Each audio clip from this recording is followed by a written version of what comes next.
Faults are a very important consideration in carbon dioxide storage. They can act to enhance or inhibit our ability to keep sequestered carbon dioxide safely and effectively underground. Fault seal potential depends on juxtaposition, shale gouge ratio, and a cross-fault pressure difference. Faults that act as structural traps are called fault seals. Faults that act as a migration path for fluid flow are called conduits. Juxtaposition of the lithologies on either side of the fault comes in two forms. A fault may juxtapose a reservoir against a non-reservoir.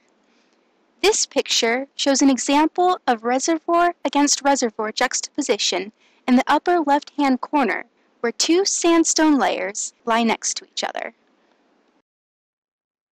A fault may also juxtapose a reservoir against a reservoir.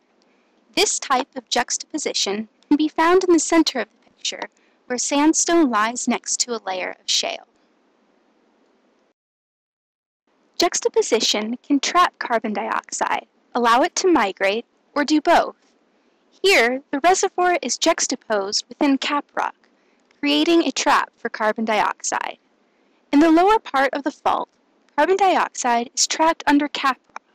However, the reservoirs are also juxtaposed, which allows for leakage.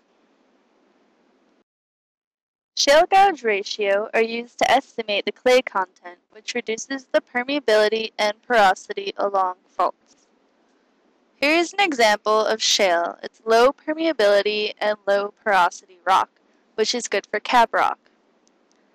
Here's an example of sandstone, where it is a high porosity and high permeability rock.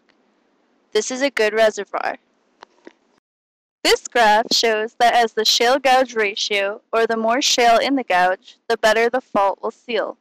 Low ratios, or a gouge with higher sand content, do not seal well and are likely to make conduits. Finally, a cross-fault pressure difference is an important factor in carbon storage. High pressure difference across a fault inhibits the formation of an adequate seal, such as a shale gouge ratio that separates the higher pressured carbon dioxide reservoir from the other side of the fault. Once the buoyancy pressure is equal to or greater than the capillary entry pressure, this will cause carbon dioxide to leak because the buoyancy pressure will exceed the maximum supportable pressure.